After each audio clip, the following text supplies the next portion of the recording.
Dear Papa Dudut, may mga alaala na gusto mo na sanang kumawala pa. Pero hindi mo magawa dahil nakasunod ito sa iyo at parang tinatalo pa ang anino mo. Magandang araw po sa inyong lahat. Ako po si Ellen, 35 years old, single at isang bar singer sa Japan. Hindi ko naman nakahiligan ng pagkanta pero yon ang talentong pinagkaloob sa akin ng Diyos. Kaya siguro yun na rin ang ginamit ko para makatakas sa kahirapan. Hindi kasi ako nakapagtapos ng pag-aaral. Pangarap ko pa namang maging isang teacher pero hinarang ang pangarap kong yon ng kahirapan. 1 taon lang ang inabot ko sa kolehiyo. 1 taon lang pinatikim sa akin ang pangarap kong maging isang guro. Hanggang isang araw ay sinabihan ako ng nanay ko na tumigil na ako sa pag-aaral dahil hindi na niya kayang bayaran ng tuition ko. Sinabi ko sa kanya na magtatrabaho ako at hinayaan niya naman ako. Sa simula ay nakayanan ko pang sustentuhan ang pag-aaral ko. Pero dahil maliit lamang ang sahod at kinailangan ni nanay ng katuwang sa mga bayarin sa bahay, kaya kinailangan kong magpaalam sa kolehiyo. Nagtrabaho ako para may pangtustos sa mga bayarin sa bahay. Wala na rin kasi akong tatay at wala rin kapatid na pwedeng makatulong sa akin sa mga gastusin. Namatay na si tatay bago pa man ako makatungtong sa kolehiyo. Huminto na rin si nanay na magtrabaho dahil hindi rin naman ganong kalaki ang kinikita niya. At napapagod lang siya dala ng kanyang edad. Ako na ang umako sa lahat, Papa Dudut. Hanggang sa pinalad ako at may nakarinig ng boses ko habang kumakanta ako kasama ang mga kaibigan ko sa isang videoke bar. Na-recruit ako para mag-Japan. Umoo ako kaagad.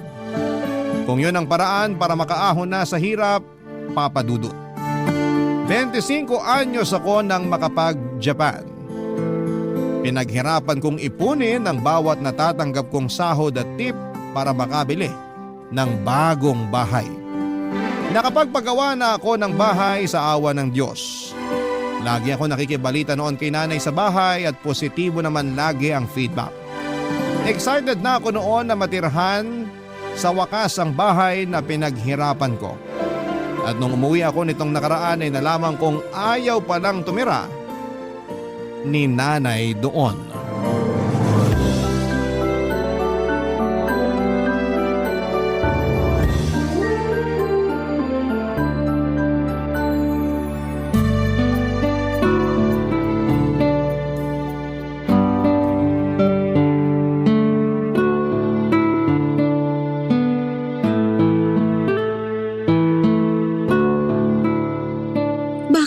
Nakasimangot ka riyan. Nagtataka lang po, Nay. Nagtataka saan? Ilang taon nang nagawa yung bagong bahay natin. Pero hindi ko maintindihan kung bakit hindi pa rin kayo lumipat dun habang nasa Japan ako. Nakatamaran ko na sigurong maglipat. Pag may pinaplano kasi ako, sinusumpong ako bigla ng rayuma o kaya may hindi magandang nangyayari. Lagi na lang po ba? Ilang taon na yung dumaan. Wala kahit isang araw na swerte at maayos ang kalagayan nyo para makalipat? Wala rin akong kasama na mag-aasikaso. Ang Tita Net po, nasa kabilang bahay lang siya. Pwede naman siyang mapakiusapan para makapaglipat na tayo. Ayoko nang abalahin pa ang Tita Net mo. Busy na rin yun sa mga apo niya. O ikaw ba? Anak, kailan mo ba ako bibigyan ng apo? Nay, wag nating ilihis ang usapan.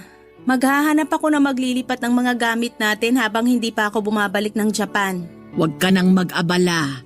Ako na lang ang mag-aasikaso. Magpahinga ka na lang at sumama sa mga kaibigan mo rito sa Pinas. Magkumustahan kayo. Ako nang bahala rito sa bahay. Lagi niyong sinasabi na kayo na ang bahala pero nung hinayaan ko kayo, parang wala naman nangyari. Hindi ko lang talaga maharap dati. Kahit magtanong ka pa sa mga kapitbahay natin. Nasasayang lang kasi yung pinagawa kong bahay doon. Baka mas mauna pang tira ng mga ligaw na kaluluwa. Alam mo anak, isa rin yan sa mga dahilan ko kung bakit ayokong lumipat. Paano kung pinamahayan na yun ng mga multo? Lalo maraming bakante at masukal na lote ron. Mas okay na rito sa bahay natin ngayon. Laging nabibless ni Father Sanchez. Hindi makakapasok ang kahit anong klaseng multo. Kahit mayamang multo pa yan. Eh di ipabless natin kay Father Sanchez yung pinagawa kong bahay. Hindi kasi lumalayo ng binibless na bahay si Father Sanchez. Yung malapit lang ang gusto niyang i-bless na bahay. May katandaan na rin kasi. Hindi na kayang bumiyahe. Kung ganun, maghanap tayo ng pari na malapit lang dun sa bahay at bata pa. Pwede na po ba yon? Pag lumipat tayo, mamamahay ako. Matagal pa naman bago ako masanay. Kung lumipat na sana kasi kayo noon, eh di sana sanay na kayo at hindi na po problemahin kung mamamahay kayo ngayon. Malungkot dun, sigurado ako. Mag-isa lang ako. Buti sana kung hindi ka na babalik ng Japan para kasama kita ron. Eh tingnan mo nga, isang buwan na lang, babalik ka na naman sa Japan, may iiwan na naman akong mag-isa. Marami kayong makikilalang kapitbahay doon. At saka pwede kong pakiusapan lagi si Tita Net na dalawin kayo. Ako na magbabayad lagi ng pamasahe at pagkain niya. Para may kasama lang po kayo habang nasa Japan ako. Sabi ko nga, wag mo nang abalahin pa ang Tita Net mo. Nagbibigay lang po ako ng mga pwedeng solusyon para matapos na yung mga rason nyo kung bakit ayaw nyo pa rin lumipat dun sa bagong bahay natin. Ang dami kasing dapat isaalang-alang. Hindi basta-basta ang paglilipat. Kaya nga nagmamadali akong makauwi dito sa Pilipinas para matulungan na kayo sa pag-aasikaso sa paglilipat. Hindi na ako masaya na hindi pa rin kayo lumilipat. Ilang taon ko na kayong pinagbigyan, Nay. Ako naman ang pagbigyan nyo ngayon. Nasasayang lang yung upa dito sa bahay. Yung upa na ginagamit ko galing sa pensyon ko at hindi galing sa padala mo. Lahat ng pinapadala mo napupunta lang sa pagkain ko at ibang pangangailangan. Yung karamihan nasa bangko, hindi ko ginagalaw. Kaya nga sayang naman na napupunta lang sa upa yung pensyon nyo. Sana pinangbibili nyo na lang ng mga gusto nyong gamit o panlibre kay Tita Net kapag sinasamahan niya kayo. Ang daming pwedeng gawin sa pensyon nyo, Nay.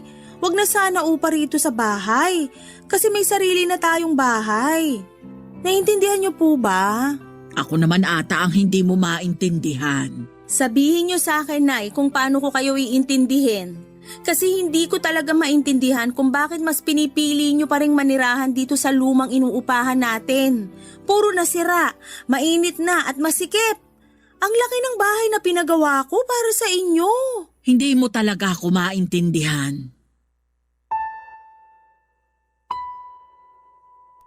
Umiling si nanay at saka ako iniwan para pumasok sa kanyang kwarto. Napansin kong nagtampo na siya, Papa Dudut, kaya hindi ko na inulit ang pangungulit ko sa kanya na lumipat na. Malit lang ang inuupahan naming bahay na yon at sakto lang para sa aming dalawa at minsan ay kulang pa. Hindi papasok ng bisita dahil masyadong masikip para malakaran. Doon na unang tumira si nanay at tatay bago pa man din ako isinilang. Nasanay na ako roon noong bata pa lamang ako hanggang bago ako mapadpad sa Japan. Alam ko ang bawat karupukan ng bahay na yon. Yun nga ang isa sa mga naging dahilan ko para magsumikap sa ibang bansa. Gusto ko na ng komportable, maluwag at magandang bahay. Nakapagpagawa naman ako at nakuha ko ang pangarap kong bahay. Pero tila naging hadlang si nanay para maranasan ko yon. Nagsinungaling noong una si nanay sa akin, ang sinasabi niya ay doon na siya tumitira sa bagong bahay namin. Pero paminsan-minsan daw ay bumabalik siya sa inuupahan at luma naming bahay kapag gusto niyang makasama sina Tita Net. Noong una ay hindi ko naman yon pinagbabawalan dahil gusto ko rin namang may nakakasama si nanay. Pero nalaman ko lang na hindi pala totoo yon. Ni minsan na hindi pumunta si nanay para matulog doon sa bahay na pinagawa ko.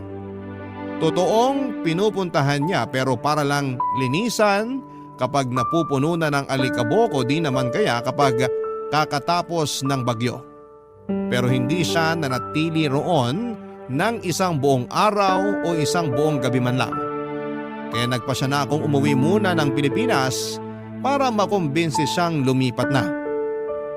Kinausap ko na rin ang 55 anyos na tiyaheng kong si Tita Net tungkol sa bagay na yon.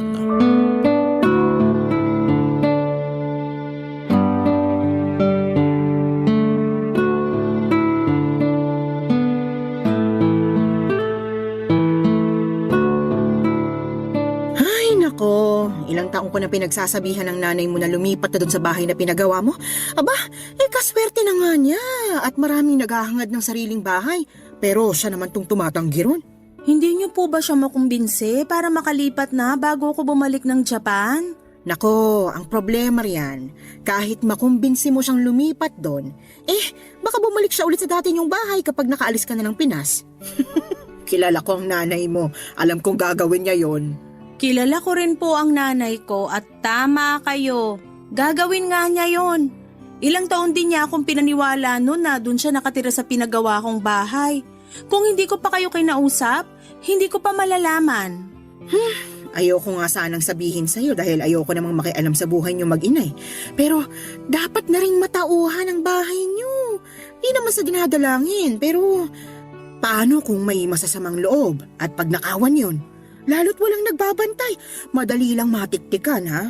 Isa nga rin yan sa kinatatakutan ko. Sinabi ko na yan kay nanay. Anong sabi niya?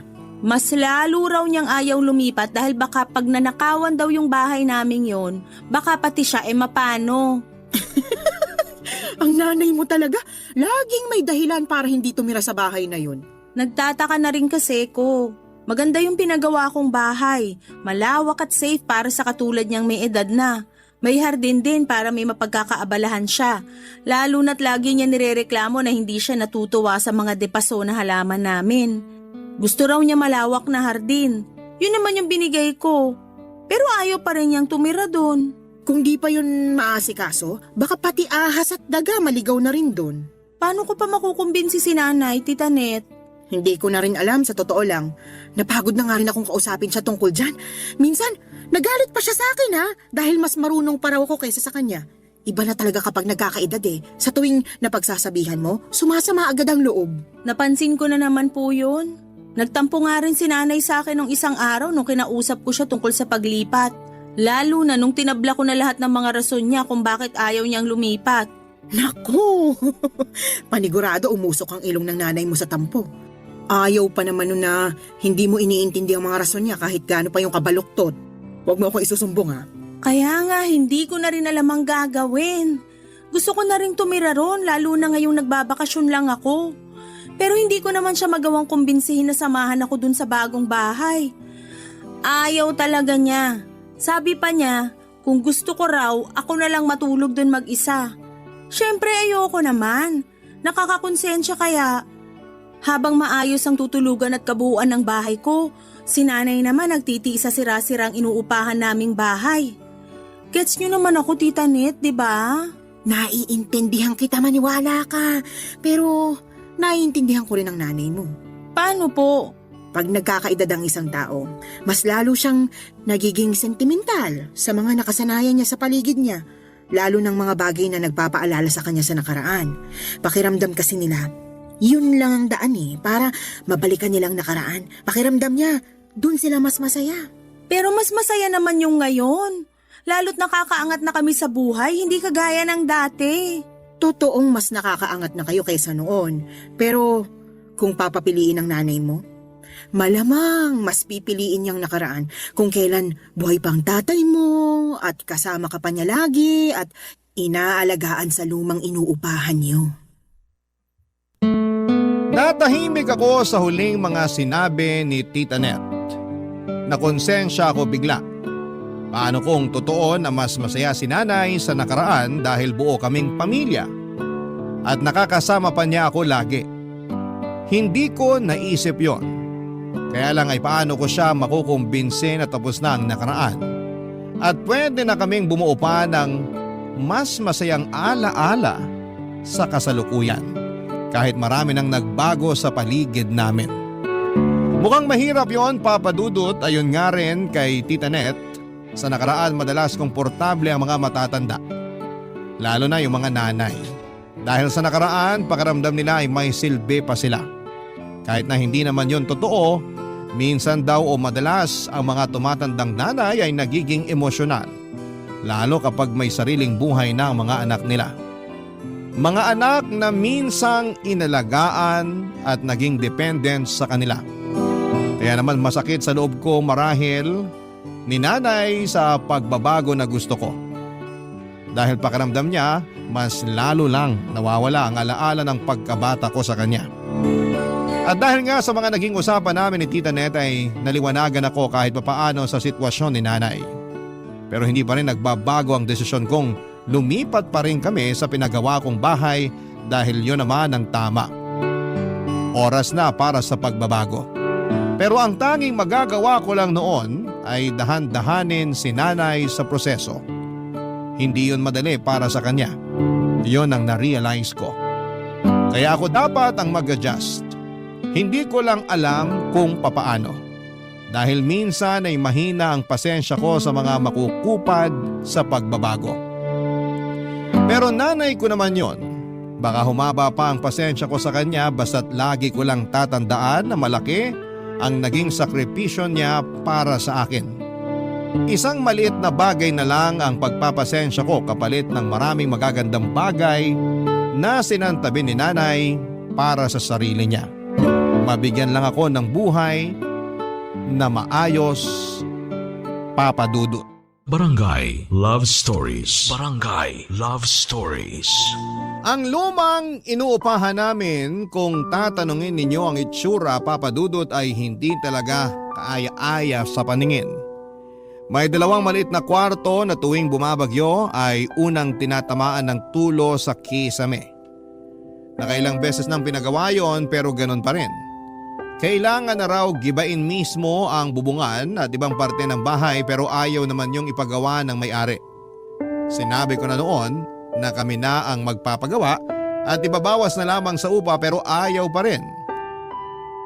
Sinabi sa amin na kung hindi namin titiisin yon, mas mabuting umalis na lamang kami.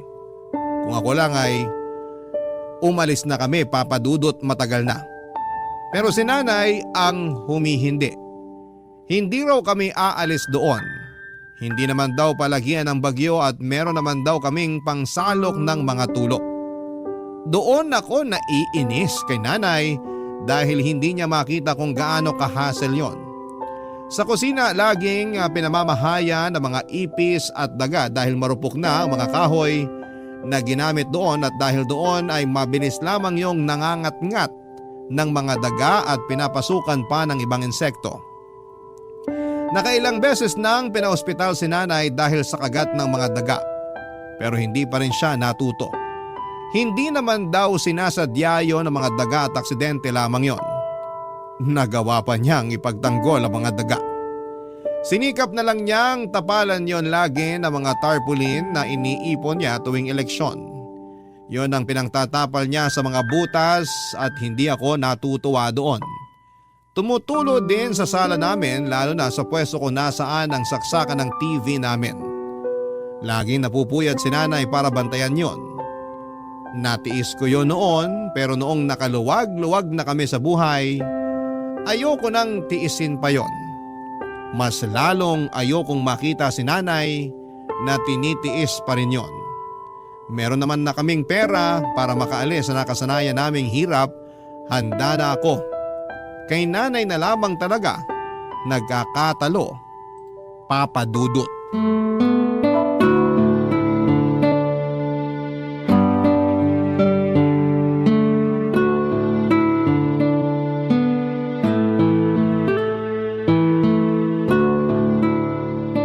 Bakit ka natutulog dito sa sala? Ang daming lamok dito ah.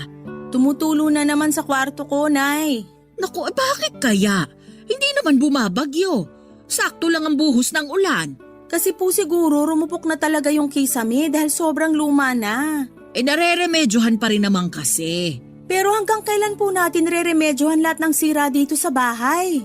Yung kwarto mo lang naman ang tumutulo ngayon. Hihintayin pa po ba natin na tumulo lahat ng parte ng bahay natin?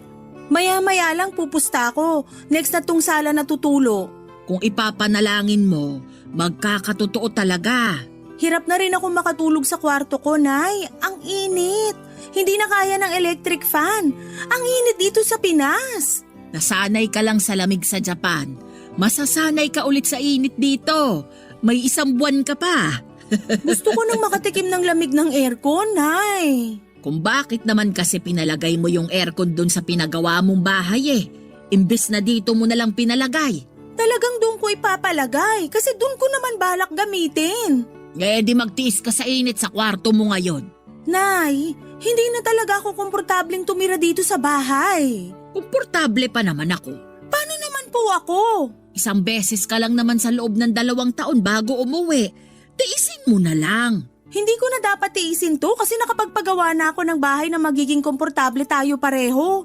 Para saan pa lahat ng pinaghirapan ko sa Japan kung hindi naman magiging maginawa ang pagstay ko dito sa Pinas? Parang walang nangyari. Parang balik hirap uli. Paanong walang nangyari? Naipagawa mo na nga yung kusina natin dito. Hindi na sinisira ng mga daga. Opo, kasi sa likuran ng kwarto nyo naman ngayon dumadaan yung mga daga para manira doon. Nagtatago lang sila ron. Hinahabol kasi ng mga pusa. Ay, bakit kaya ayaw nyong tumira sa bahay na walang daga, no? Hindi naman nananakit ang mga daga. Pero may naitutulong ba sila sa atin? Nakakatulog ako ng maayos sa kwarto ko. Parang pugo ng kwarto nyo, Nay. Mas mainit pa kaysa sa kwarto ko. Pag pumapasok ako doon, para akong ensaymada na mina-microwave. Ako naman ang natutulog sa kwarto ko. Komportable ako roon kahit mainit. Sanay na ako. Hindi nyo naman kasi kailangang masanay sa ganun. Subukan lang nating matulog 1 gabi dun sa pinagawa kong bahay.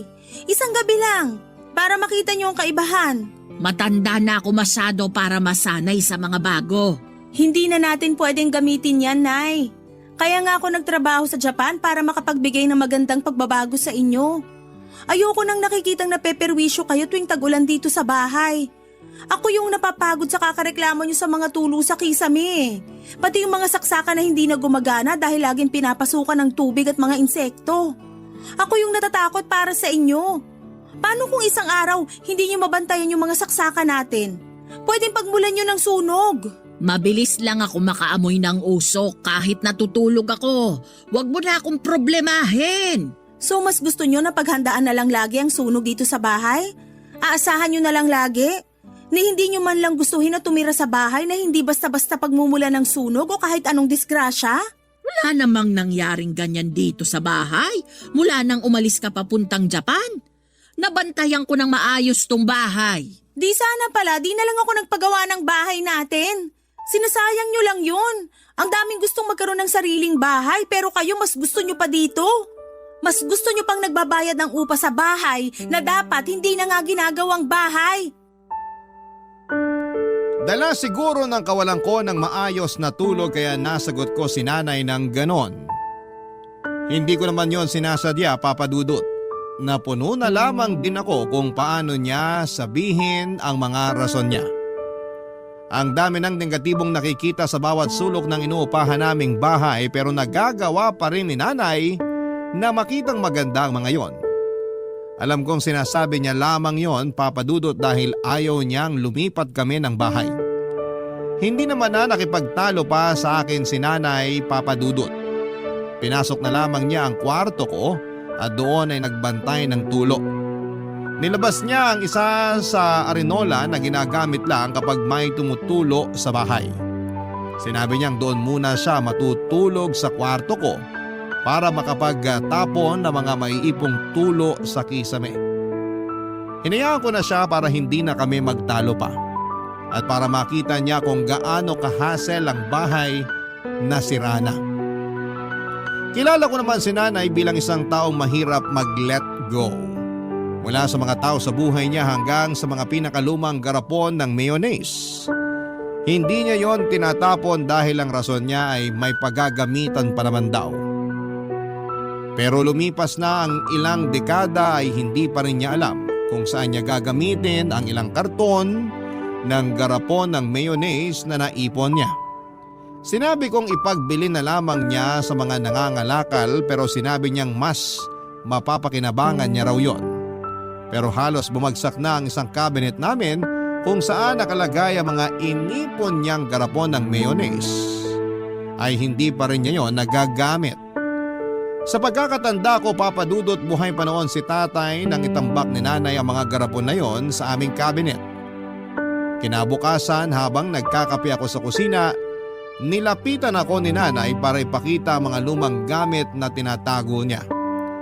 Binida niya lahat ng alaalang meron ang bawat gamit na pinapakita niya.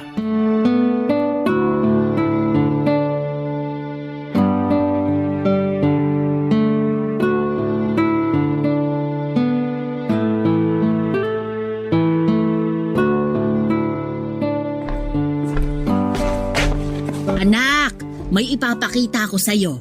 Ano po yon? Tignan mo tong karton na bitbit ko. Oy, teka, ilalapag ko lang sa mesa. Wag naman sa mesa, Nay. Ang daming alikabok niyan eh. Sa upuan na lang, please. Mahina po yung ilong ko sa alikabok. O sige, teka. Matutuwa ka rito sa mga ipapakita ko sa'yo. Mga garapon po ba ng mayonnaise yan? Naku, hindi!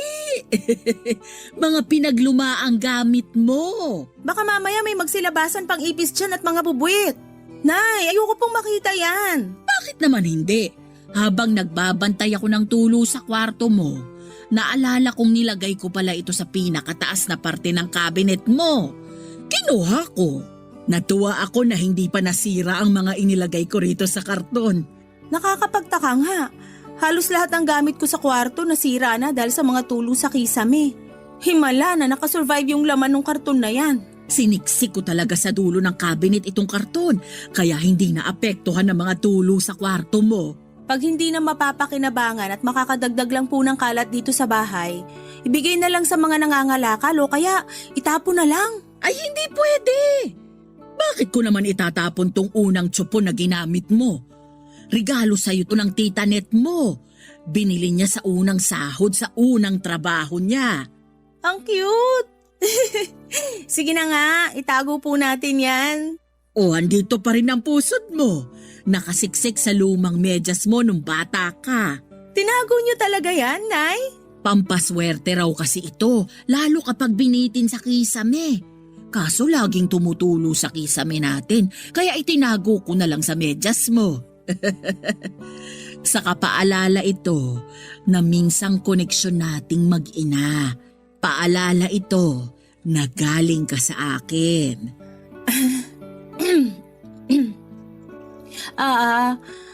Ano pa po bang meron dyan sa karton?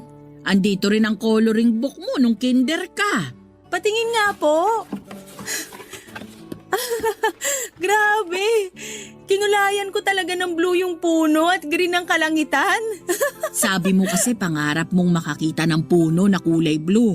Tapos inaabangan mo lagi tuwing tanghali kung magiging berde ang kulay ng langit. Hawak mo lagi ang coloring book na to kapag lumalabas ka ng bahay para maghanap ng blue na puno at berde na langit. Hindi ko na maalala kung bakit ko sinabi yan. Pero nakakatuwa po na tinago niyo tong mga gamit ng bata ako. Andito rin pala ang report card mo nung grade 6 ka, oh! Patingin nga po ko na grades ko noon. Hala, bakit puro pasang-awa? Saka bakit parang iniba tong grade ko sa math? Hindi mo na ba maalala? Ikaw ang nagbura ng grade mo sa math. 70 yan, pero pinalitan mo ng 75 para kunwari pumasa ka. Nalaman ko rin ang totoo dahil pinatawag ako ng teacher mo. Naalala ko na nga. Nakakahiya naman. Ito pa ang unan mo. Unan mo to nung baby ka. Pero palagi mo pa rin ginagamit hanggang tumungtong ka ng high school. Naaalala ko nga, hindi mo tinatanggal sa tabi mo, lalo noong high school ka na. Ni hindi ko nga maitakas sa'yo para labhan eh. Lagi kang nagagalit kapag kinukuha ko. O kaya heto, nakaipit pa rin ang amoy at marka ng laway mo sa una na to. Siguro naman ipapalaba mo na ito ngayon, ano? Huwag niyo na pong laban. Itapon niyo na. Sunugin niyo kung pwede. Pero paborito mo ang una na to. Sabi mo noon sa akin, ito ang naging proteksyon mo sa mga mumo na pumapasok sa kwarto mo. Hindi naman ako totoong naproteksyonan yan. Itapon nyo na po. Pero Itago nyo na lahat ng garapon ng mayonnaise. Pati na yung pusod kotso po na regalo ni Tita Net. Pero parang awa nyo, nanay. Itapon nyo yung una na yan. Nagulat si nanay sa mga sinabi ko, Papa Dudut. Alam niyang naging paborito ko ang una na yon. Hindi niya alam ang isasagot sa akin noon. Sa halip ay binalik niya lahat ng mga nilabas niyang laman ng karton at saka pumasok sa kanyang kwarto. Hindi na niya muling binalik sa kwarto ko ang karton na yon. Hindi na rin namin muling pinag-usapan yon. Lumipas na lang ang mga araw pero parang hindi naganap ang pagpapakita sa akin ni nanay sa laman ng karton, Papa Dudut. Hindi ko alam kung tinapon na niya o nilabhan man lang ang unan. Wala na rin akong balak na alamin pa. Basta't hindi ko yon nakikita sa paligid ko ay ayos na ako. Sinumpa ko kasi ang una na yon. Lalo na noong nagdalaga na ako. Maraming sekretong nalaman ang una na yon, mga sekretong tinakasan ko hanggang ngayon. Isa sa mga dahilan kung bakit gusto ko nang makaalis kami ni nanay sa inuupahan naming bahay ay dahil marami akong masalimuot na alaala sa bawat sulok ng bahay. Mga alaalang hindi ko nagawang ikwento kahit na kanino. Kahit kay nanay mismo, mga alaalang pilit kong tinatago sa pinakasulok ng puso at isipan ko. Hindi ko yon nakayanang harapin, Papa Dudut.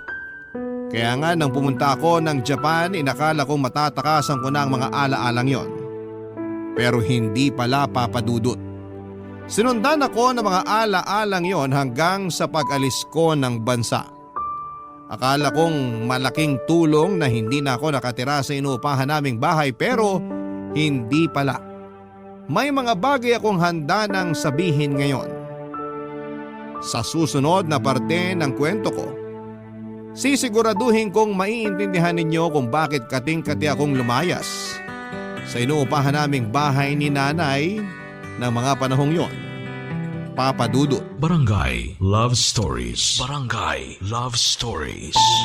Nawala ako sa mood ng mga sumunod na araw, Papa Dudut. Dala yon ng mga nagsidagsaang mga alaala na nakabalot sa una na ipinakita sa akin ni nanay. Ilang gabi na akong hindi makatulog dahil dinadalaw ako ng mga hindi magagandang panaginip tungkol sa nakaraan ko.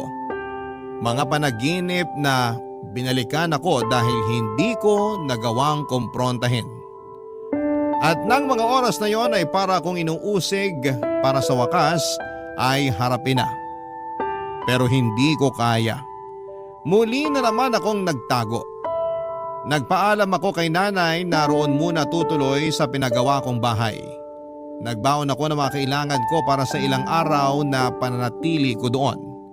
Iniisip ko na baka sakaling makatulong kung lilipat ako ng bahay para hindi na ako mahanap ng mga nakakatakot na alaala ko sa nakaraan. Dahil masyado ng maraming sakit ang dinulot sa akin ng lumang bahay namin. Hindi ko na kayang balikan lahat ng yon. Kaya naman tinungo ko na ang bagong bahay namin at sa unang gabi na natulog ako sa pinagawa kong bahay ay naging maayos yon. Kinabukasan habang naglilinis ako ng kusina ay bigla na lamang ako nagkaroon ng flashback tungkol sa tinatakasang kong trauma. Muli na naman akong nanginig, natakot at nagtago. Napatakbo ako sa kwarto ko at doon ay umiyak habang yakap ang bagong unan. Kumalma ako pagkatapos. Hindi ko na binitawan ang bagong unan na yon, Papa Dudut, at sinigurado kong katabi ko yon kahit saang sulok ako ng bahay. Maski sa pagbalik ko sa luma naming bahay ay bitbit ko yon. Tila naging proteksyon ko yon mula sa madidilim na alaalang sumusunod sa akin. Pagkarating ko ng bahay ay inabutan kong nagkakape sina nanay at Tita Net. Nakangiti si nanay na sinalubong ako. Kinukuha niya sa akin ang bitbit kong unan pero tumanggi ako. Nakiupo na rin ako katabi nila habang hawak pa rin ang bagong unan ko Papa Dudut.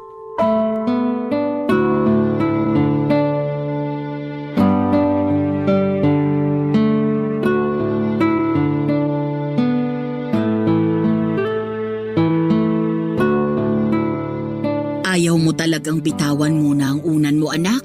Baka matapunan ng kape mo. Ang hirap pa namang magpatuyo ng unan ngayon. Oo nga, Ellen. Ayoko. Mabuti pa. Ilagay mo na lang muna ang una na yan dito sa katabi kong upuan. Maingat naman ako sa iniinom ko. Hindi ko yan matatapunan. Mas komportable kung hawak at yakap tong una na to. Hayaan nyo na ako. Salamat. Oh, sige. Napaaga ata ang uwi mo. Akala ko hanggang Sabado ka pa rin sa pinagawa mong bahay natin. May mga kailangan akong asikasuhin malapit dito sa atin. Para malakad ko lang at matapos ko agad bago ako bumalik ng Japan. Sabi ko sa iyo maganda talaga tong pwesto ng bahay natin. Malalapit sa mga kailangang puntahan. Nako, baka gagamitin mo na namang dahilan yan kay Ellen para hindi ka umalis dito sa lumang bahay ninyo, ha? Marami kasing dahilan para hindi na kailangang umalis dito. Joke lang, anak. Baka magalit ka na naman, ha? Nay, wag ngayon. Please. Gusto ko lang malaman ng tita Net mo ang dahilan ko. Para naman hindi niya ako hinuhusgahan. Magkapatid tayo. Kahit ano pang sabihin mo, trabaho kung husgahan ka. May bago pa ba? Nung nagpakasal ako, tinutulan mo. Pero ikaw naman tong nakarami ng kain sa handa namin. Kahit ano pang sabihin mo, trabaho kung kumain sa kasal mo. Naaalala ko pa nga, yung inuwi naming cake sa kasal namin, hindi nagkasya sa rep.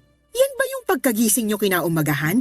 Nakita nyo na lang yung 2 bubuit na nakapatong na sa cake at busog na busog sa icing ng cake? Hindi sila nakagalaw dala ng kasibaan sa matamis. Sana talaga pinauwi nyo na lang sa akin yung natira nyong cake eh. Di sana sikmura akong nakinabang, hindi sikmura ng mga bubuit sa kusina ninyo. Ang mga daga na yon ang nakakasama ko, lalo na nung umalis na papuntang Japan si Ellen. At sila rin ang salarin sa mga butas sa dingding natin at kung saan-saan pa. Kaya nga, bago sirain ang mga dagatong bahay, lumipat na kayo mag-ina sa bagong bahay ninyo. Doon kahit may ilang daga ang umaligid sa bahay nyo, paniguradong hindi nila matitibag yon. Hindi ka sigurado, mauutak na ang mga daga. Sigurado kung kaya nilang tibagin kahit sementado pa ang dingding. Nakahanap na naman kayo ng dahilan para ipagtanggol tong lumang bahay. Alam mo naman ang nanay mo, loyal sa bahay na to. Ay talaga, nung walang-wala kami, ito ang sumaklolo sa amin. Napag-aral ko hanggang first year college si Ellen dahil mura lang ang upa namin dito. Hindi nyo na ako pinag-aaral, Nay. Kaya wala na kayong ibang dahilan para manatili rito. Doon na tayo sa bagong bahay, wala nang babayarang upa. Kung gusto nyo pa rin may paglaanan sa pensyon nyo, kayo na magbayad ng kuryente at tubig. Basta makalipat lang tayo. Oo nga naman, tama talaga tong anak mo eh. Hindi na practical na tumira dito. Baka 2 taon na lang, mapulbos na lang to ng mga daga. Ang daming naghahangad ng sariling bahay na maayos, bakit tumatanggi ka pa? Trabaho mo rin bang pakialaman ng mga desisyon ko? Namula ang pisngi ni Tita Net sa mataray na pagkakasagot ni nanay sa kanya. Hindi na nga nito tinapos ang kape niya, Papa Dudut. Nagkunwari na lamang siya na may aasikasuhin pa sa bahay. Nagpaalam na ito sa akin at hindi na kinausap pa si nanay.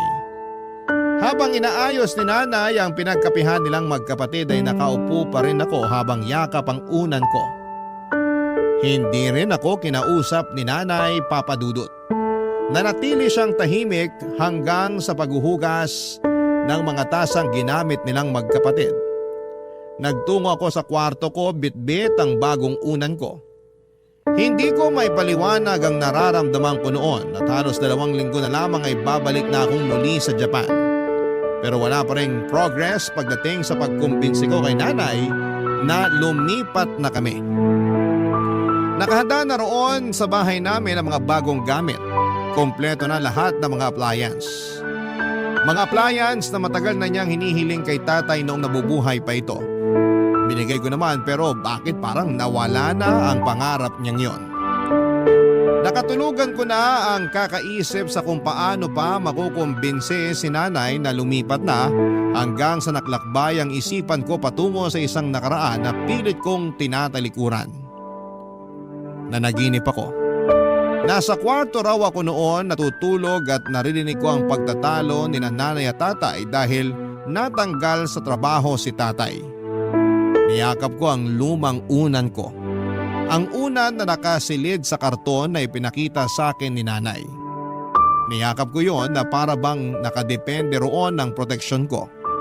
Hanggang sa biglang nagbukas ng dahan-dahan ng kwarto ko. Hindi ako lumingon. Alam ko na kung ano ang iniluwa ng pintuang yon.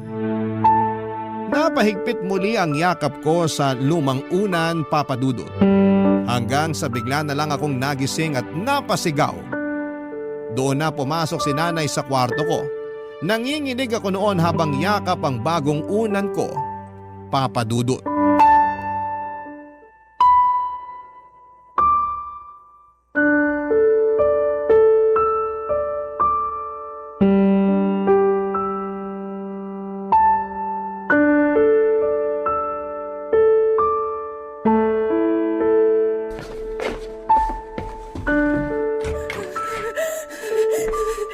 Anak, ayos ka lang? Anong nangyari? Bakit ka sumigaw? Masamang panaginip! Masamang panaginip! Nandito na ang nanay. Panaginip lang yon. Walang mangyayaring masama. Hindi yon totoo. Pero totoo yung panaginip ko, Nay! Totoo! Kaya iyon panaginip. Gawa-gawa ng isipan nating laging pagod. Huwag mong paniwalaan yun. Halika sa labas. Uminom ka ng malamig na tubig para kumalma ka. Halika na. Totoong panaginip ko! Natutuliro ka lang ngayon. Okay lang yan. Tara sa labas para mahanginan ka. Hindi to okay, Nay! Kailan ba kayo makikinig sa akin? Nakikinig naman ako. Kung nakikinig ka, bakit hinayaan mo ako umiyak lagi sa kwarto ko? Ano bang sinasabi mo? Nung bata ako, alam ko naririnig mo akong umiiyak. Siguro. Oo. Hindi ko na matandaan. Alam mo naman ang nanay. Maraming inaasikaso, lalo na nung nawala ng trabaho ang tatay mo. Hindi na kita nabantayan o napakinggan. Pasensya ka na ha. Gusto mo bang pag-usapan? Ang tagal ko nang gustong pag-usapan, Nay. Pero lagi niyo lang ako hinahayaang magkulong sa kwarto. Gusto kong bumawi sa iyo ngayon. Kung ano man yung pagkukulang ko. Kausapin mo ko. Ibibigay ko lahat ng kailangan mo. Gusto ko nang umalis dito. Parang awa niyo na, umalis na tayo rito. Anak, wag muna kaya nating pag-usapan yan. Ito ang kailangan ko, Nay. Kala ko ba ibibigay niyo ang kailangan ko? Kailangan na nating umalis sa bahay na to.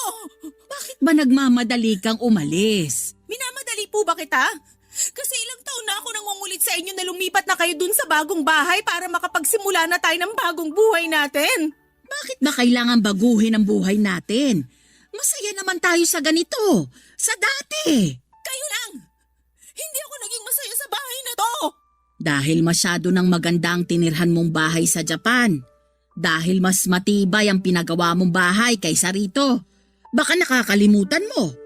Malaki ang naiambag nito sa buhay mo. Kung alam niyo lang kung ano pang naiambag ng bahay na to sa akin, maiintindihan niyo kung bakit gusto ko na itong sunugin.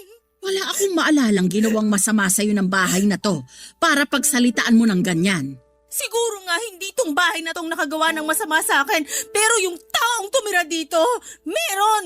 Anong ginawa ko sa'yong hindi maganda? Bukod sa hindi kita pinuntahan nung umiiyak ka sa kwarto mo. Sabihin mo sa akin lahat para bago ka bumalik ng Japan, matapos na tong nararamdaman mong hinanakit sa akin at sa bahay na ito. Nay! Nay! Pinagsamantalahan ako ni tatay! Ano? Bawat sulok ng bahay na to sa tuwing umaalis kayo para magtrabaho. Doon ako sinisimulang pagsamantalahan ni tatay. Kung gumagawa ka lang ng kasinungalingan para makalipat na tayo ng bahay, tigilan mo yan. Parang awa mo na. Magbigay ka naman ng respeto sa yumao mong ama. Tama nga yata yung desisyon kong wag magsumbong sa'yo noon. Kasi hindi mo rin ako papaniwalaan sigurado. Tulad ng ginagawa mo ngayon. Gusto kitang paniwalaan. Pero ang imposible na mga bintang mo sa iyong ama. Disente at maayos ang tatay mo. Bigyan mo naman ng respeto ang kaluluwa niya. Hindi ito pagbibintang, Nay. Totoo lahat. Hindi mo alam kung ilang dekada kong tiniis lahat ng masasamang panaginip ko tungkol kay tatay. Kung paano ko laging kinakabahan sa tuwing may nagbubukas ng pintuan ng dahan-dahan. Hindi niyo alam. Hindi niyo alam na halos magdugo na yung mga mata ko sa kakapuyat para makapag-ipon. Para makapagpagawa na tayo ng bahay at makaalis na sa bangungot na bahay na to. Hindi niyo alam. Kasi parang wala na ba kayong pakialam? Anak! Sa kusina. Doon niya ako unang pinagsamantalahan. Hinawakan niya yung hita at balakang ko, tapos pinilit niya yung sarili niya sa akin. Tinakot niya ako. Papatayin daw tayo ni tatay kapag nagsumbong ako, kapag hindi ako pumayag. Kaya wala akong nagawa. Wala naman ako kasama kasi lagi kang wala. Pumayag ako. Sa mesa sa sala yung sumunod. Sa banyo rin nung minsan nagluluto kayo sa kusina. Sinubukan ko magpasak lolo pero nilakasan ni tatay yung tubig sa gripo. At madalas sa kwarto na to. Tuwing madaling araw. Tuwing tulog kayo. Diyos ko! Diyos ko! At ang paborito kong una na kinamumuhian ko ngayon. Yun ang lagi kong pagtakip sa mukha ko sa tuwing hinaharap ako ni tatay habang pinagsasamantalahan. Akala ko mapoprotektahan ako noon para hindi ko makita ang kahiyupan ni tatay. Pero hindi. Tulad mo rin yung unan na yon. Walang kamalay-malay. Walang alam.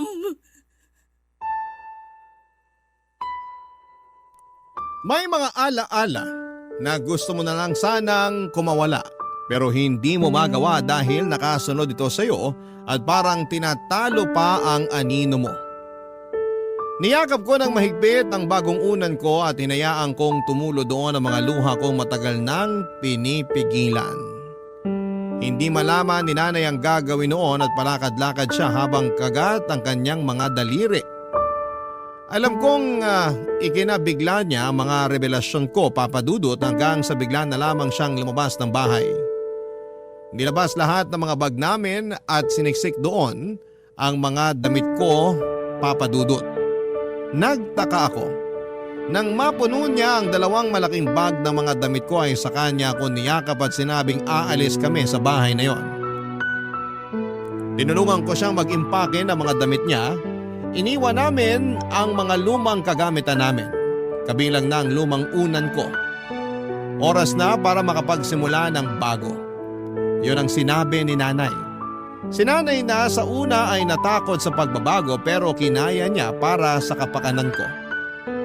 Alam ko naging mabigat para kay nanay ang mga inamin ko, lalo't alam kong minahal niya ng totoo si tatay hanggang sa huling hininga nito. Pero minsan matatapos na lamang ang pagmamahal na yon kapag nalaman mo ang kadilimang bumabalot sa taong yon. Nakalipat kami kaagad sa pinagawa kong bahay. Sa bagong bahay na yon kami nagsimula, Papa Dudut.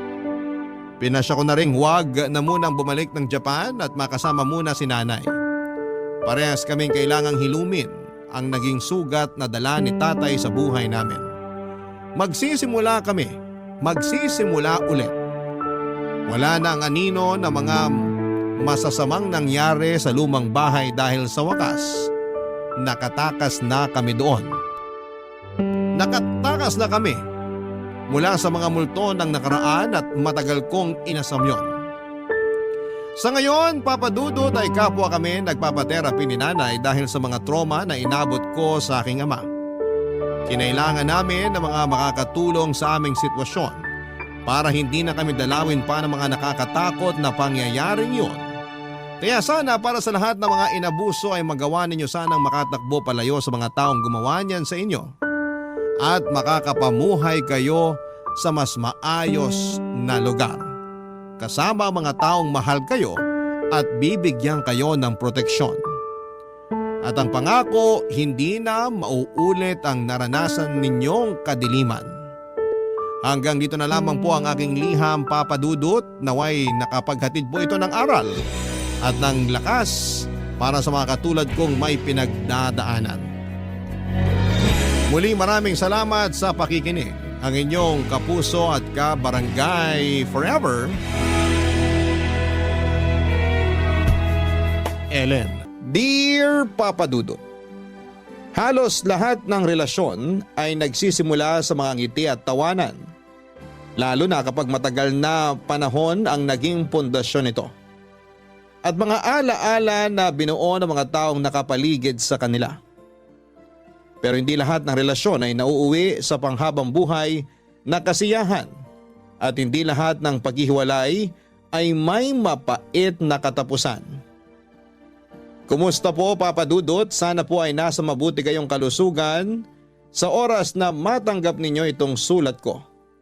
Itago niyo na lamang po ako sa pangalang Kay. 29 years old at nagtatrabaho bilang senior real estate specialist na hindi ko nasasabihin kung saan.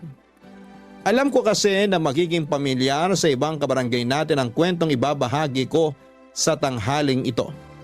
At gusto ko na ingatan din sana ang pribadong buhay na meron ako sa ngayon.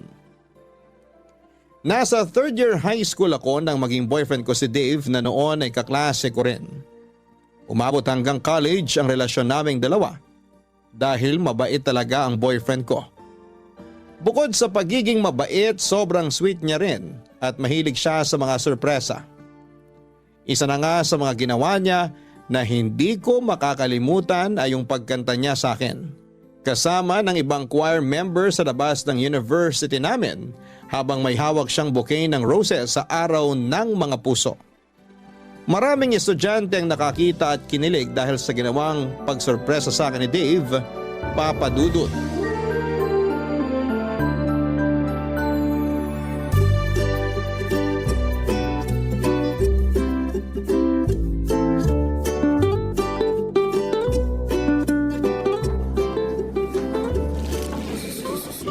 Grabe, Kay! Ang bango talaga nitong bouquet ng roses na binigay sa'yo ni Dave.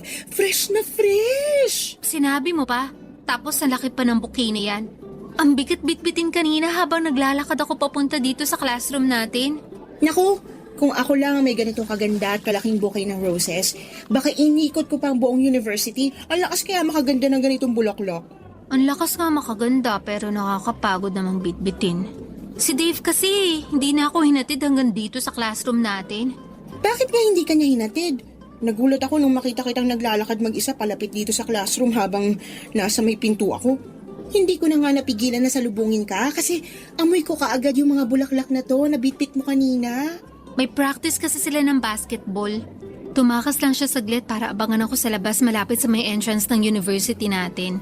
Tapos yun, kasama niya nga yung ilang choir member at isang guitarist para kantahan ako. At ibigay ang bulaklak na yan. Baka raw kasi maging busy na siya mamaya. At least daw, na-surprise niya ako ngayong Valentine's Day. Alam mo, Beshi, nakakahiya nga kasi ang daming tao na nakatingin sa amin kanina habang kumakanta yung mga choir at inaabot ni Dave sa akin ang bulaklak na yan. Ano nakakahiya dun? Sobrang sweet nga eh. Alam mo naman na hindi ako sanay sa mga ganitong pakulo ni Dave. Well, kailangan na masanay ka na talaga kasi sweet talaga yung boyfriend mo. Ang swerte mo nga kasi palagi kanyang pinapakilig eh.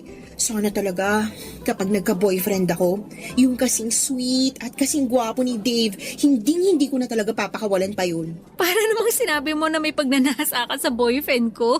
Uy, wala ah. Grabe ka. Gusto ko lang ng kagaya ni Dave, pero syempre ibang tao kasi alam ko naman kung gaano ka kamahal ng boyfriend mo. Pero parang bihira na kasi yung kagaya niya. Sobrang showy. Tsaka vocal sa feelings niya para sa'yo. Ganun talaga si Dave kahit nung high school pa lang kami. May effort talaga siya. Ay, teka. Tignan ko nga kung ilan na yung views ng video namin na in-upload niya sa Facebook. Ayan, sige. Gusto ko ring makita. Eto, tignan natin dito sa phone ko. Ang bilis din kasi mag-edit at mag-upload ni Dave ng video eh. Kaya natag niya agad ako kanina. Uy, Beshi. Ang dami nang nakareact sa video niyo at ang dami na rin nag-share. Oh, Oo nga, ang dami na rin comment. Grabe, halos 1 oras pa lang mula nung nag-upload si Dave kanina pero ang dami nang nakapanood. alam mo, sa sobrang effort at sipag ni Dave mag-record ng sweet moments niyo, pwede na kayong gumawa ng Facebook page para sa love story niyo. Facebook page? Hindi naman kami mga artista, no? Hindi nga, pero maganda naman ang love story niyo. At alam ko na marami kayong magiging followers kasi ang lakas niyong maka-couple goals. Sigurado ako na sisikat kayo at malay mo, mas lalo pang tumibay ang relationship niyo kapag naging content creator kayo ni Dave. Papadudot aaminin ko na sa aming dalawa ni Dave, mas sweet talaga siya pagdating sa relasyon. Marami nga nagsasabi noon na napakaswerte ko na raw sa boyfriend ko dahil consistent siya sa sweetness at effort niya. Mula noong nanliligaw pa lamang siya, ma-effort na talaga si Dave. Gumagawa siya ng love letter para sa akin. Sumusulat din siya ng tula at mga kanta. May pagkamakata din kasi talaga si Dave kaya romantiko siyang tao. Bukod sa pagiging romantiko niya, gwapo at malakas din ang dating niya. Matangkad kasi siya, matangos ang ilong at moreno ang kulay ng balat. Bagay nga raw kami kasi parehas na matangos ang ilong namin at ako naman ay maputi ang kutis. Sentimental na tao nga rin pala si Dave at mahilig siyang mag-take ng picture o mag-record ng video sa mga date namin o surprise niya sa akin. Pero kahit na walang camera o cellphone na pang-record, palagi pa ring sweet sa akin ang boyfriend ko, Papa Dudut.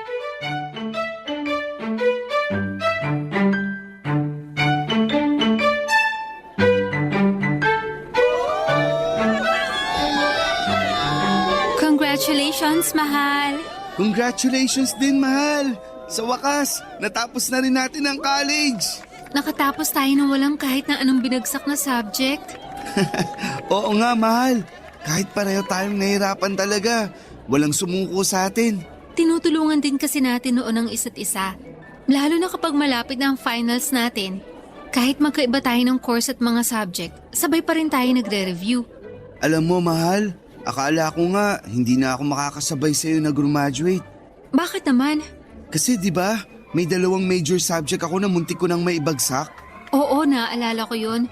Masyado kasing nabaling ang focus mo sa basketball eh. Pero nakabawi ka naman, di ba? Nakabawi ako kasi tinulungan mo ako sa pagre-review. Kaya thank you, mahal.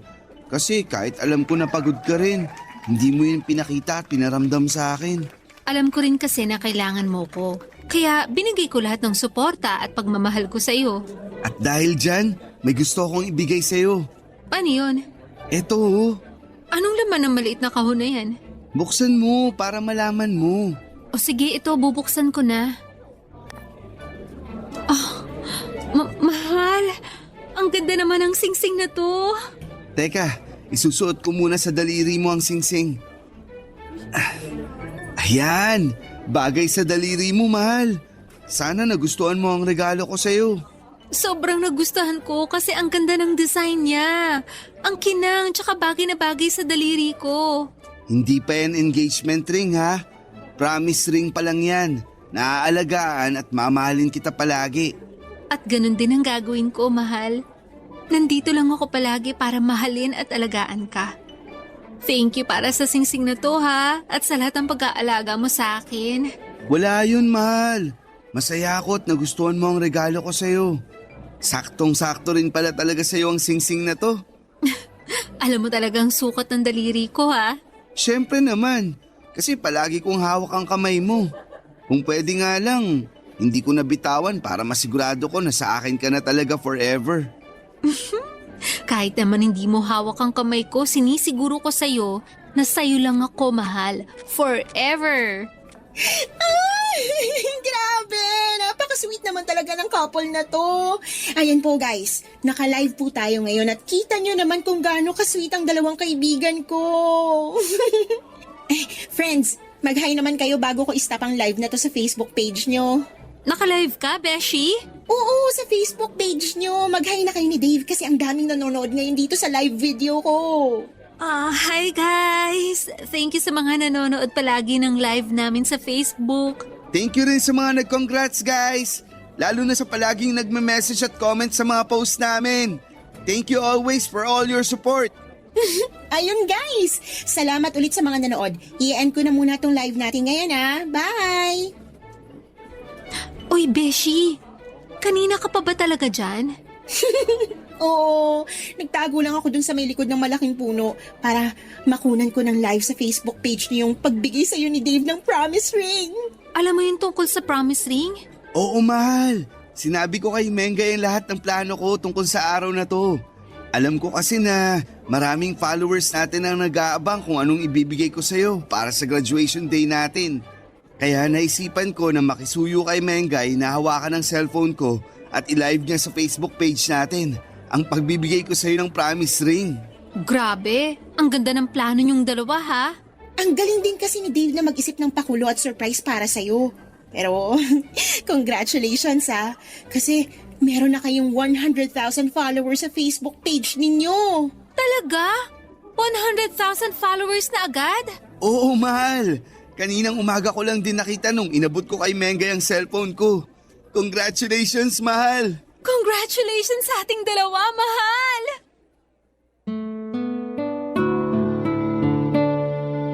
Papadudot marami rin kaming sweet moment videos na nagtitrending noon sa social media. Pinakamaraming shared and reacts yung pinakaunang video namin na nagtrending kung saan ay kinantahan ako ni Dave sa labas ng university namin.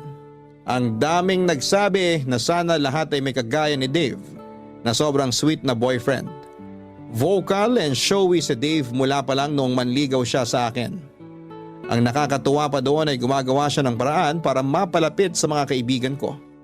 Tapos pumunta rin siya sa bahay para formal na magpaalam sa mga magulang ko. Naliligawan niya ako noong nasa second year high school pa lamang ako. Hindi naman mahigpit sina mommy at daddy tapos ay natuwa pa ang mga ito sa pagpapaalam na ginawa sa kanila ni Dave. At least daw ay naglakas loob ito na ipaalam sa kanila ang planong panliligaw na gagawin sa akin noon. Tapos madalas din noon na dumadalaw sa bahay namin si Dave para ipakita sa mga magulang ko na seryoso siya sa akin. At hindi na rin ako pinagalitan ni na daddy nang malaman nila na sinagot ko na si Dave noong nasa third year high school ako. Papadudot. Barangay Love Stories. Barangay Love Stories.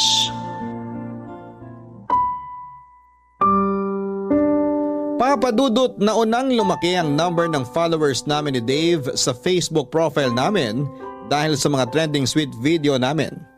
Kaya naisipan namin na gumawa ng Facebook page kung saan kami ay nag-upload ng mga luma at bago naming video.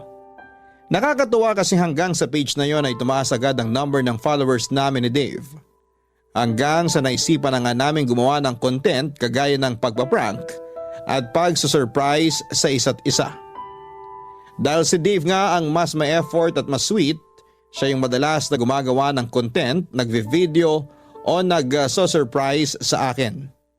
Lahat halos ng date namin o surprise gift at pakulo niya para sa akin, recorded ng camera na pinag-ipunan naming bilhin para sa paggawa namin ng content.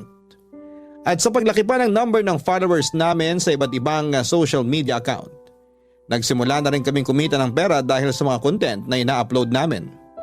Halos kami na nga ni Dave ang nagbabayad ng kalahati ng tuition fee namin noon. Pero hindi rin naman namin yon naging priority dahil pareho naming pangarap na makapagtapos ng pag-aaral. Bagay na natupad namin noon, papadudot. Hi guys! Thank you sa nanood ng quick Facebook live namin ng mahal ko. Mahal, bumati ka rin sa mga nanonood ng Facebook live natin ngayon. Ito ang cellphone ko. Ay sige. Hi po sa viewers namin dyan. Ang dami nyo ngayon Thank you po sa palaging panonood ng mga video namin ni Dave. Ingat po kayo palagi. Ingat kayo palagi guys. Magdi-dinner muna kami ng mahal ko. Pagsasaluhan lang namin ang niluto kong special pasta para sa kanya. Bye guys! Grabe! Ang dami nating viewers sa live kanina. Ngayon lang ulit kasi tayo nakapag-live na magkasama tayong dalawa. Sobrang busy rin kasi natin sa trabaho. Lalo na nung na-promote ako 3 months ago. Sinabi mo pa, mahal. Mula nang ma-promote ka, kung saan-saang lugar ka na pinapadala ng company nyo. Kaya hindi na tayo masyadong nakakapag-date talaga. Madalas ka tuloy hanapin sa akin ni na mami at daddy kasi hindi ka na raw nakakadalaw sa bahay namin. Naku, pasabi kina tita. Pasensya na talaga at sobrang busy ko sa trabaho. Matagal ko na rin gustong dumalaw sa bahay nyo. Kaya lang, alam ko naman na tulog na sila kapag tapos na ang oras ko sa trabaho. Sinabi ko na yan sa kanila. Kaya huwag ka nang mag-alala. Naiintindihan naman nila na busy ka talaga ngayon dahil kakapromote mo pa lang sa opisina nyo. Mabuti nga at nagtagpo na ang oras natin ngayon. Pasensya na pala kung dito lang tayo ngayon nag-dinner sa apartment ko. Ano ka ba? Ayos lang yun, mahal. Alam mo naman na ang mahalaga lang sa akin, magkasama tayo ngayon. Tsaka nag-effort ka pa talaga na magluto para sa akin, oh. Siyempre, kasi maaga ako nakauwi ngayon dito sa apartment. Kaya sinulit ko na rin yung oras. Saka, naisip ko na magandang content din yung pagluluto ko ng pasta para sa dinner natin ngayon. Talagang naisip mo yan, ha? Oo, kasi hindi na rin tayo masyadong nakakagawa ng content natin. Bumababa na rin tuloy ang engagement ng Facebook page natin kasi wala na tayo masyadong ina-upload. Ang dami na ngang followers natin yung nagko-comment kung kailan ang next surprise ko sa'yo. Kasi namimiss na raw nila yun. Namimiss na raw nila tayong mapanood. May intindihan naman yun ng followers natin. Alam nila na masyado tayong busy sa mga trabaho natin, kaya hindi natin matutukan ng paggawa ng mga video para sa kanila. Oo nga, pero kailangan pa rin natin ng bagong pakulo para umingay ulit tayo sa social media. Alam mo na, maraming bagong content creator ngayon kaya baka mapunta na sa kanila ang followers natin. Mahal, alam naman natin kung anong lamang natin sa mga bagong content creator ngayon. Yung pagiging totoo natin bilang isang couple, hindi tayo kagaya nila na palaging scripted yung mga video. Lalo na yung surprises o pranks na ginagawa natin, hindi mawawala ang followers natin kasi alam nila kung paano tayo katotoo sa isa't isa.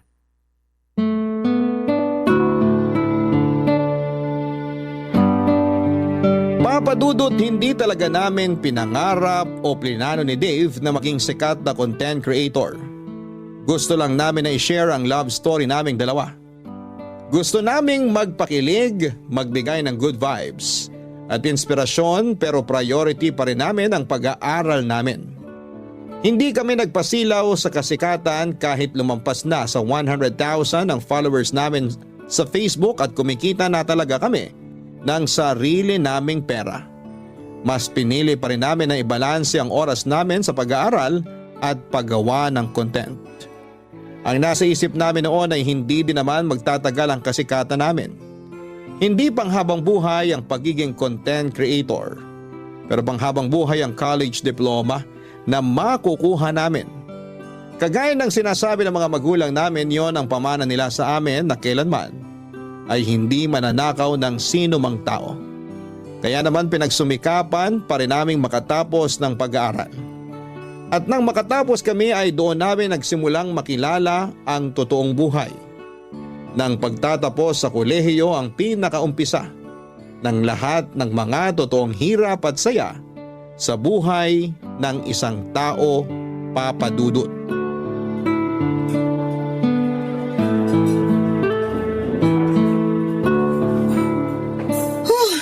Beshi, sorry, ngayon lang ako nakarating. Ang traffic kasi sa dinaanan namin ng taxing sinakyan ko. Okay lang, Beshi. Medyo kakadating ko lang din naman dito sa restaurant. Ay, sakto lang din pala ako. Naka-order ka na ba ng pagkain natin? Oo, naka-order na rin ako kasama yung mga pagkain na chinat mo sa akin kanina. Buti naman, kasi gutom na rin talaga ako. Grabe kasi talaga yung traffic kahit inagahan ko na yung alis sa bahay namin. Friday din kasi ngayon kaya traffic talaga. Ay, wait lang ha. Tumatawag si Dave. Hello, mahal? Mahal, Happy anniversary din. Nandito na ako sa restaurant kasama si Mengay. Ayan, mabuti naman at may kasama ka ngayon. Niyaya ko talaga si Mengay ngayon na mag-dinner kami. Kasi ayoko rin naman magmukmuk sa bahay.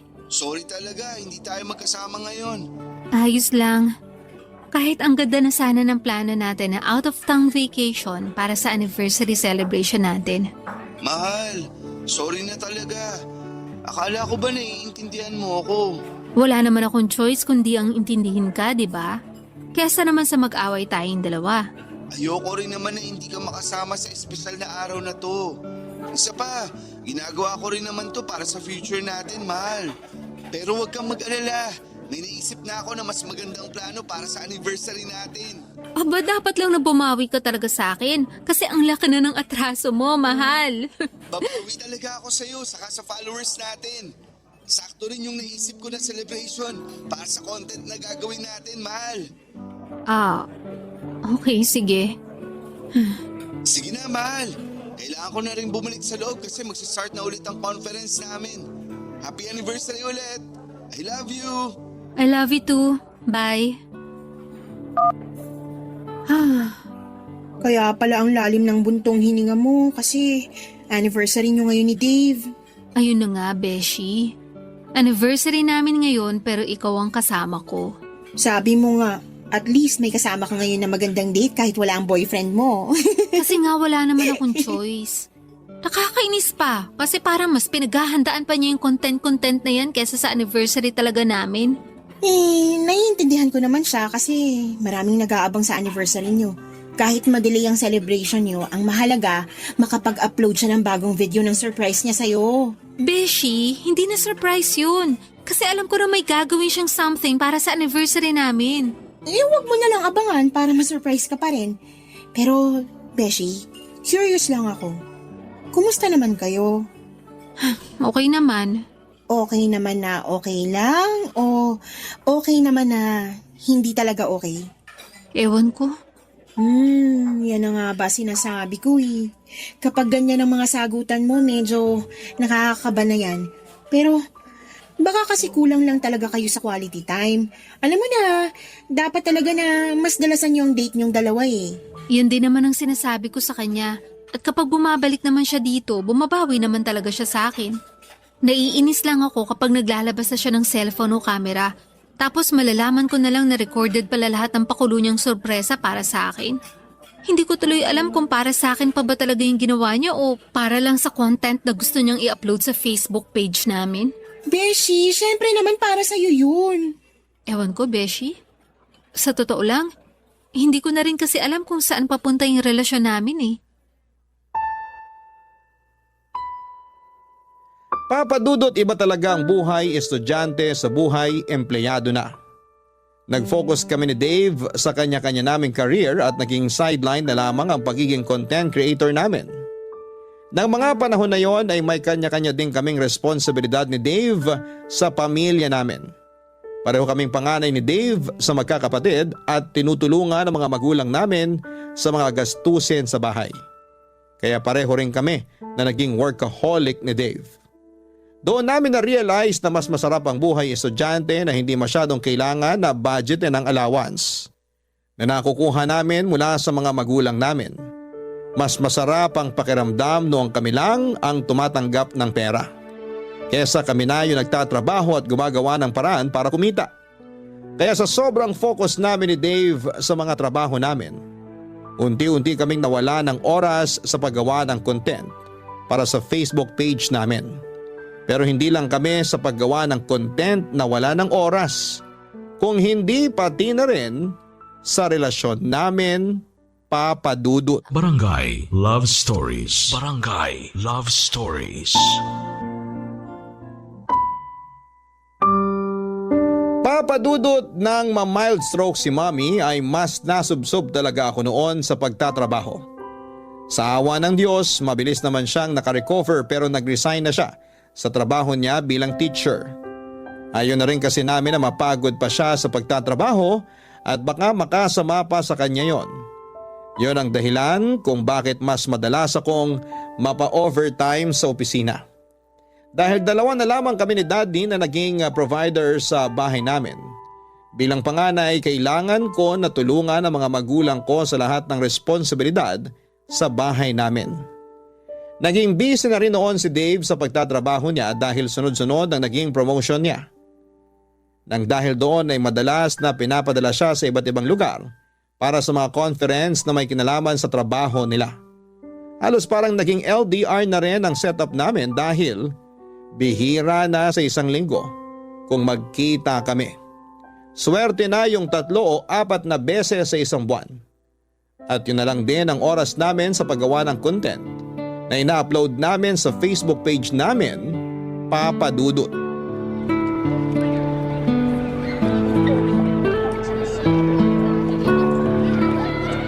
Hello, Beshi. Nasa bahay ka ba ngayon? Naku, wala, Beshi. Naglalakad ako ngayon papunta sa apartment ni Dave. Ay, ganun ba? Yayayain sana kita manood ng sine ngayon kasi palabas na yung bagong rom-com movie na inaabangan natin. Pero mukha namang magtatagal yun sa sinihan kaya sa ibang araw na lang. Kapag bumenta ang movie na yon, magtatagal talaga yun sa sinihan. Ganun na nga, Beshi. Bakit pala kailangan mong pumunta sa apartment ni Dave ngayon? May pinapacheck kasi siyang document sa apartment niya. May duplicate naman ako ng susi niya kaya makakapasok din ako doon agad. Akala ko ba dapat kahapon pa yung balik niya dito sa Maynila? Ayun na nga rin ang akala ko eh. Pero na-extend na naman ang conference niya sa Davao. May kailangan siyang ipasa na document para sa tax niya. Pinasuyo niya sa akin na i-check sa apartment niya kung nandun. Kasi kung wala, yung mama naman niyang tatawagan niya para hanapin sa kwarto niya dun sa bahay nila sa Batangas. Okay, sige. Bukas na lang tayo manood ng sine kasi mukhang kailangan mo na naman ng heart-to-heart conversation. Bahala na. Tawagan na lang kita bukas ha. Beshi, ibababa ko na rin tong tawag kasi nandito na ako sa may harap ng gate ng apartment ni Dave. Sige, Beshi. Ingat ka dyan. Thank you, bye.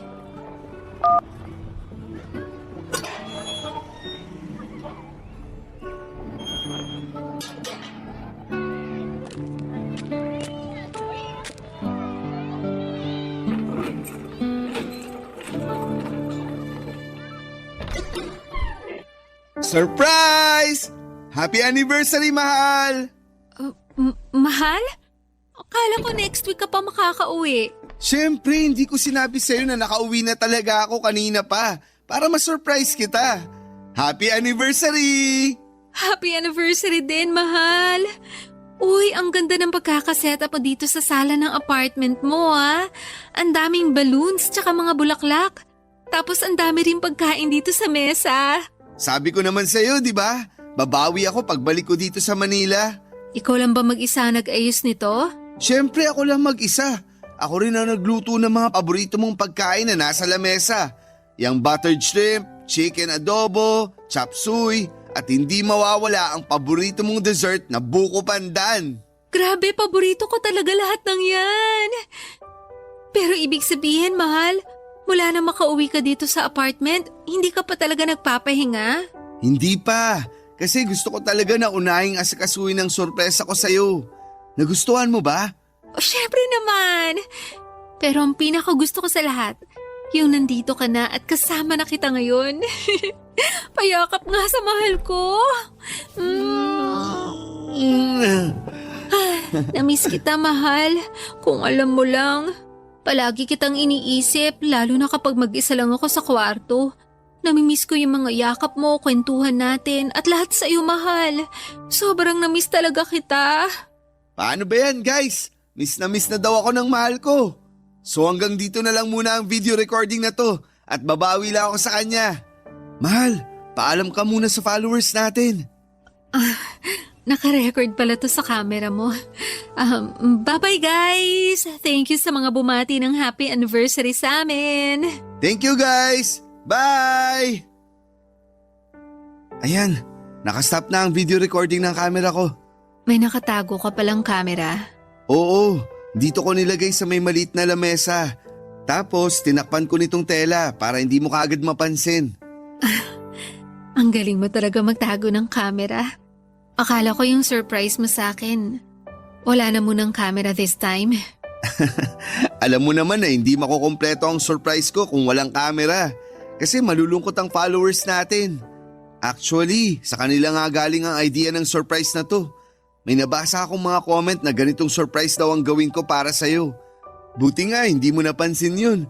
Kaya sinunod ko ang suggestion nila. Okay. Okay, kain na tayo kasi nagugutom na rin ako, mahal. Mauna ka na, mahal. Hindi mo ako sasabayang kumain? Susunod ka agad ako. Mag-i-edit lang ako ng mabilisan ng video natin para mai-post ko na rin mamaya. Hindi pa pwedeng unahin mo na lang munang sabayan akong kumain? Mabilis lang na pag-i-edit to, mahal. Sigurado kasi ako na maraming nag-aabang ng anniversary video natin. Kaya i-edit ko na para ma-post ko na rin kaagad. Matutuwa na naman ang followers natin at tataas na naman ang engagement natin. Kaya uunahin ko na muna to, mahal. Papadudot, minsan naisip ko na parang nagiging scripted na lamang ang relasyon naming dalawa ni Dave. Yung mga sorpresa o pagiging sweet niya sa akin ay parang ginagawa na lamang niya para sa content namin. Pakiramdam ko ay hindi na siya sincere sa effort na ipinapakita niya sa akin. Minsan na lamang kasi kaming magkita at magkasama. Tapos kailangan pa na recorded yon sa camera niya. Wala namang problema sa akin kung nire-record niya ang mga ganong moment namin dahil sa sentimental siyang tao. Pero yung point na alam kong ginagawa niya lang yon para sa content na gusto niyang i-upload sa page namin, doon ako medyo naiilang. Lalo na nga kapag nalalaman ko na yung mga surprise na ginagawa sa akin ni Dave ay galing sa suggestion ng ilang followers namin na nagko-comment sa post namin. Hindi pala yun galing sa orihinal na ideya ni Dave. Pakiramdam ko tuloy noon ay parang hindi na kami yung dating Dave at Kane na magkarelasyon. Parang nagiging ibang tao na kami dahil sa pagiging content creator namin. Parang naging puppet na lamang kami na naging sunod-sunuran sa mga request ng fans namin, Papa Dudut.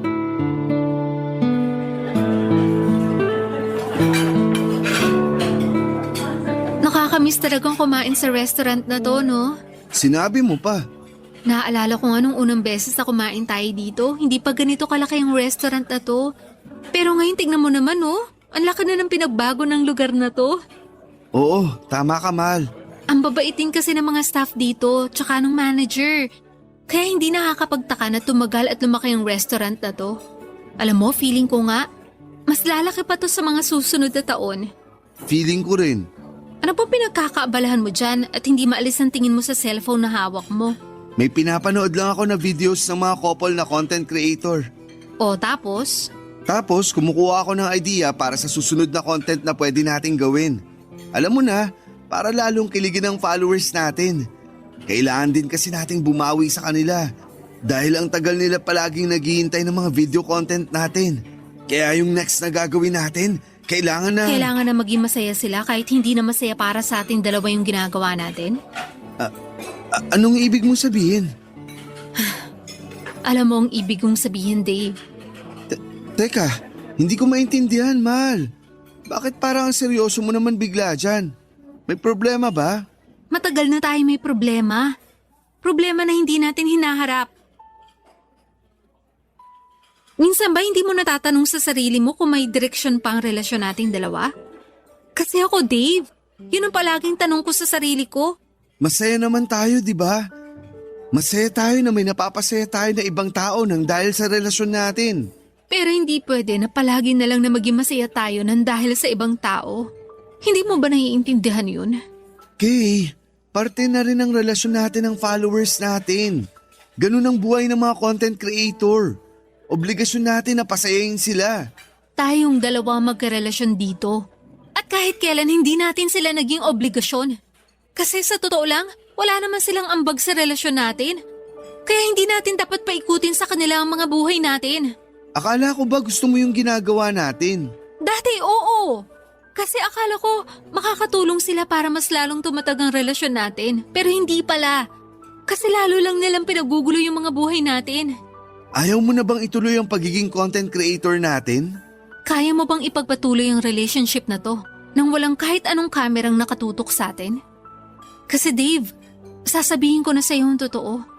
Napakiramdam ko, Nagiging puppet na lang tayo ng sinasabi mong followers na kailangan nating pasayahin. Nagiging scripted na lang yung buhay at relasyon nating dalawa. Gusto ko lang naman na pasalamatan sila. Kaya minsan, pinagbibigyan ko sila sa mga request na surprise para sa'yo. Kay, pareho naman nating ginusto to, di ba? Ang maging content creator at makapagbigay ng saya sa kanila. Ang gusto ko lang, maka-inspire at makapagpasaya tayo ng ibang tao. Pero hindi yung binabase natin sa kanila yung buhay natin. Dave, taputin mo nga ako. Mahal mo pa rin ba talaga ako o gusto mo lang ituloy tong relasyon na to nang dahil sa followers natin? Okay, sige. At least ngayon, alam ko na ang sagot kahit hindi ka sumagot. Kay! Kay, sandali! Kay!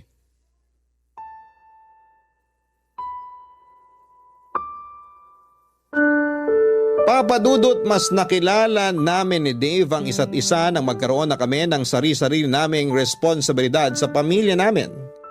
Hindi pala talaga biro ang maging adult. Hindi na kami kagaya ng dati na puro sarili na lamang ang pwedeng isipin. Pareho pa kami ni Dave na may responsibilidad sa mga pamilya namin.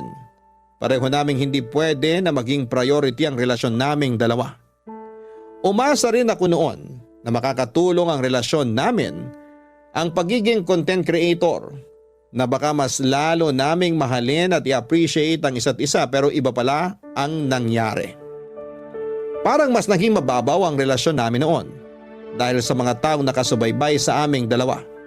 Kagaya ng nabanggit ko kanina ay parang naging mga puppet na lamang kami na sumusunod sa gusto nila sa relasyon namin.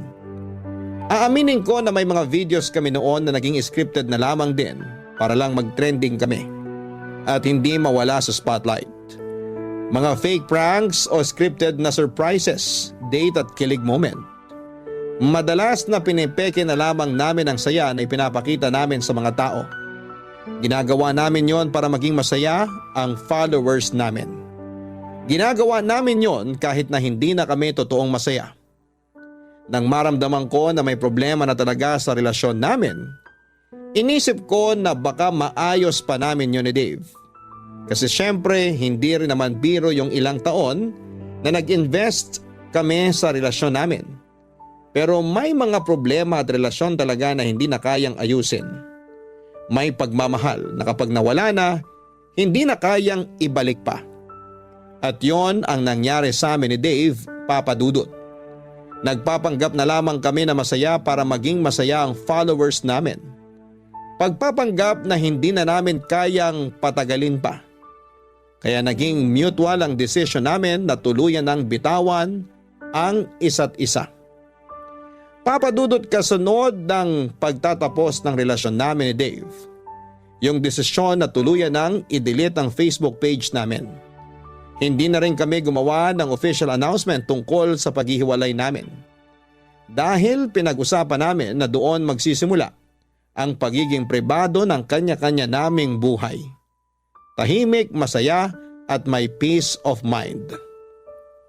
At kung sakali man na mapili po ninyo ang sulat kong ito, ito na rin siguro ang huling pagkakataon na babalikan ko ang kwento namin ni Dave. Kaya nagpapasalamat ako sa pagkakataon na maibahagi sa ating mga kabarangay ang parteng ito ng buhay ko. Ang inyong forever kapuso at kabarangay, Kay.